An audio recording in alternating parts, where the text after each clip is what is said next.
All right. I saw the thumbs up. I assume that means we can get started. So it's 4:02 p.m. on November the 3rd. Go ahead and call the meeting to order and have Secretary record the roll. Trustee Edwin Booth. Here. Trustee Steve Brittingham. Trustee Brandon Johnson. Here. Trustee Jeff Shattuck. Trustee Ashley Studeville. Vice Chairman Jeff Hammack. Chairman Chris Pierce. Here. Advisory Member Tammy Gwynn. Here. Advisory Member Mike Goodwin. All right. It appears we do have a quorum, so I'll go ahead and move on to the invocation. Edwin, would you mind opening us in prayer, please? Sure. Dear Heavenly Father, thank you for this day. Thank you for all the blessings that you've given us. We ask that you would bless this board and give us wisdom to do the business at hand. Amen. Amen. All right. Thank you. Yeah. We'll move on to item 4, which is a consideration and action for the approval of the minutes of the regular meeting of October 6, 2020. So if you have those in front of you, I'll give you a few minutes to look over those and then entertain a motion to accept those minutes as written or entertain any changes that might need to be made as well. I will say this, I was having a little bit of difficulty distinguishing people's voices. So if you could just look at votes, make sure the motions and the seconds are correct. Yeah, and we're gonna do some things to change that around, so it'll be a little bit better for everyone now too. I'm gonna call out who's motion and second. Thank you, Chairman Pierce.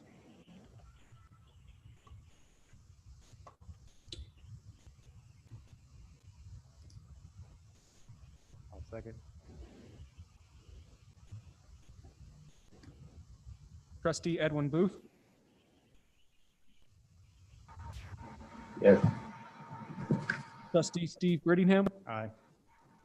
Trustee Brandon Johnson. I'm going to abstain. I wasn't here last meeting. Vice Chairman Jeff Hammack. Chairman Chris Pierce. Yes. And I'm also having trouble hearing Stephen and Jeff, by the way, so I don't know if their mics are on or not. It's on. I can hear you, My Steve. apologies. I thought it was on, but it wasn't. That's okay. I didn't hear who'd made the motion in the second because I made the motion. okay, thank you. All right, sorry about that. All right, we'll move on to the financials, review of the Industrial Authority financial reports. Brandon. Yeah, I'll have you turn to kind of our dashboard and summary page, showing the cash balances of both funds, the 110 account and the 020, and then revenue and expenses of both. The big driver on the revenues and expense on the fund 110 account is just the money we moved over, the $1 million allocated toward land purchases. So there should be supporting docs behind it for it, and I'll open it up if anybody has any questions. Just one comment. I just wanted to say I really appreciate the dashboard. It really helps just get a big picture and not have to hunt from where you're looking for. So thank you for that. I really appreciate that. Absolutely. Are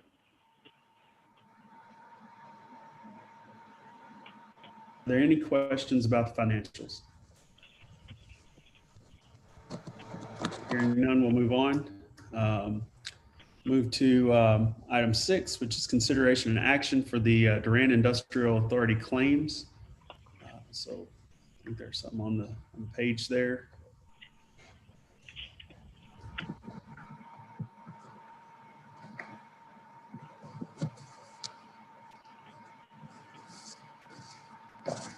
I move to approve those that are presented.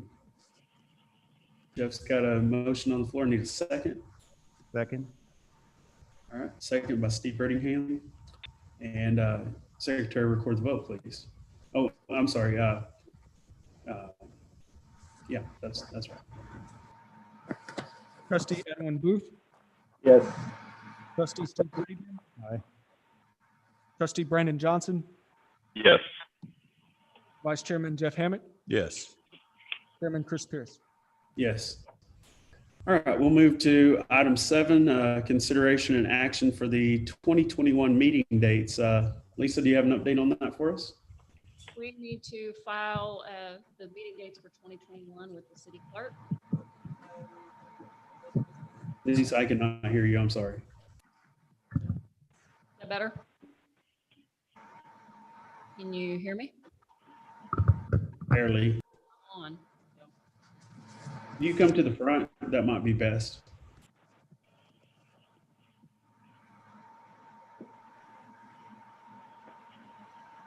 Is that better? Thank you. Yes, very much. Yeah.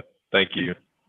So we need to file our calendar of meetings for the next year with our city clerk for the 2021 year, January through December. So I need the trustees to determine what those dates will be. Did we consider, do we meet still on the first Tuesday at 4 p.m.? Is that working for everybody? I'm good with it. Works for me. Yeah, it works for me. Somebody want to make a motion? and I'll make vote? that motion to approve the 2021 meeting dates as presented. First Tuesday. Second. Correct? Okay, I have a motion by Jeff and a second by Edwin. Any further discussion? Hearing none, Secretary, record the vote. Trustee Booth, Yes. trustee Brittingham, Aye. trustee Johnson, Yes. vice chairman Hammett, Yes. chairman Pierce. Yes. All right, that passes, and we'll move on to Lisa, if you'll go ahead and give us your executive director's report. Should have a printed copy of a report in the packet. I do have some updates that came about since that was sent out to you. So I just want to go down those really quickly. Site ready certification, you should have noticed $1,000 expenditure in the claims this month, and that is for the third-party verification of that site, the 93 acres on McLean. And that site visit will take place on November the 12th. That's tentative right now. That was planned for a Friday a couple of weeks ago, and the bad weather hit, so it's been postponed till the 12th. Once that is complete, they'll schedule our drone visit to get the video footage. I've been contacted by the publisher for Discover Durant. We typically take out a one-page ad in that publication at the cost of $965. We do have money in the marketing budget for that this year. Just wanted to bring that to your attention that that's coming up. We usually expend those funds in January. So I do want to go ahead and do the full page ad. We're looking at revising how we market ourselves in that publication. Typically, it's been our standard, project recruitment or business recruitment ad that we put in there, and it's really a tourism type of publication. I'd like to place an ad that's more geared toward workforce recruitment or resident recruitment for Durant. If anybody has ideas on that or wants to work with me on that, I would appreciate the help. A few other things. The city, as you may know, is paying to have a brand new economic development website developed for us. A company has been selected from the RFP proposals, and it is Marketing Alliance. They've got a lot of experience in economic development marketing and website development for economic development organizations. I'm working with them right now and actually requesting photos. If you all have access or know anybody that has access to high quality, high resolution photos that we could use for the website, that would be greatly appreciated. And also, if anybody wants to assist in content development for that website, I would appreciate the help. I want to ask Chris right now, Matt Mickle, did you get in touch with Matt Mickle? Yeah, I did. He was supposed to reach out to me, and I was out of the office yesterday, and he was supposed to get back with me yesterday. So I will reach back out with him, and I'll touch base with you tomorrow and see where we are on that. Okay. Okay. I did also speak with Dan Batchelor from the Economic Development Law Center about the need to revise our bylaws. So Matt Mickle is supposed to be working on getting those put in a PDF form, correct, Chris? Yes. Okay. So I did speak with Dan Batchelor of the Economic Development Law Center in Oklahoma City. They've done pretty much all of the work for DIA in the past as far as putting together TIF documents and things such as that. They are one of the most experienced law firms when it comes to economic development law in the state and trust authority law in the state. I've asked them about assistance revising our bylaws. We have some things in there that are that need to be updated, such as it still says in there that we have a trust member that represents Landmark Bank, which is no longer Landmark Bank, it's Simmons Bank here now, correct? Also the First National Bank instead of First Texoma Bank. So those are a couple of the noticeable things, but I would also like to get their guidance as far as any other suggested revisions to make sure that we're in line with how trust authorities are supposed to be running in the state. That's going to be at a cost of about $1,200 to $1,500 was his ballpark figure on that. That's not on the agenda for today. I just had that information given to me just before this meeting. So expect that we'll have some conversation about that in the future because we do need to make sure that we're updated on all that. You'll notice that trustee member Mike Goodwin is still being called out for role. That's something that we also need to think about is appointing a new member in his place. So he's retired and he's not going to be attending anymore.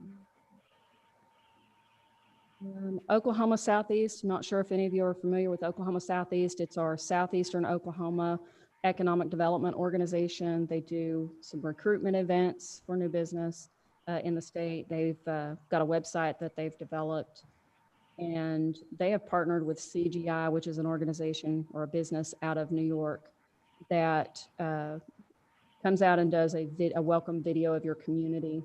They sell ads to pay for this. So it's at no cost to the city or to DIA to do this. It is something that we're looking at doing for the city. So I may be calling on some of you to assist with the welcome video. As far as speaking on the video.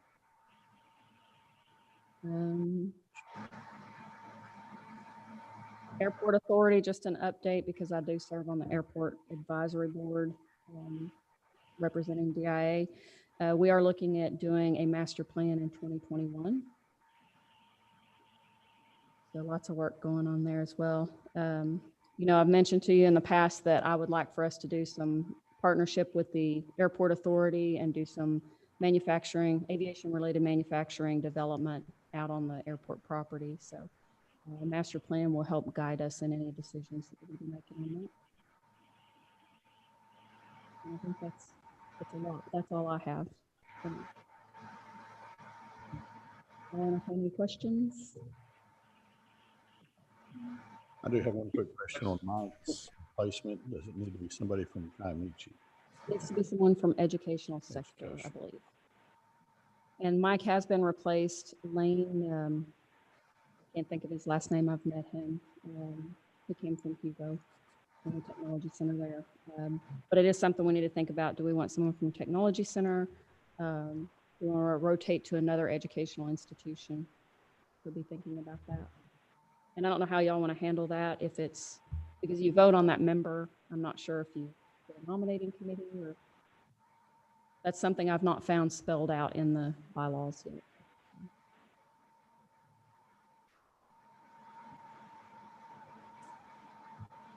I think in the past, the the executive committee has recommended those spots, and then just made sure that it's cleared with council and made sure council has a blessing on it as well. So that would be my approach if everyone's okay with that. Yeah, I agree. One question though, as actual members, we have to live in the city limits. What about advisory members? Can they live, do they have to live in the city limits, or can they live anywhere within the proximity of Durant? Or do you know? I believe that live in the city, but we've got a copy of the bylaws. We can look at that. Just wanted to clarify that to make sure. That's a good point. Any other questions for Lisa?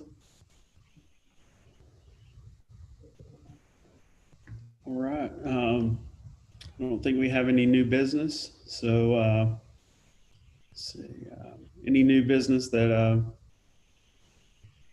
that just suddenly appeared that we need to talk about? I don't think there's any. Not, I'll entertain a motion to adjourn. So moved. Okay, I have a motion by Jeff. Second. I'll second. Brandon second. All those in, any discussion? Secretary, record the vote. Trustee Booth? Trustee Booth? Yes. Trustee Brittingham? Aye. Trustee Johnson? Yes. Vice Chairman Hammett? Yes. Chairman Pierce? Yes. Yeah, we're adjourned. Thank you. No, see everybody. Thank you, everybody. Thanks, Chris.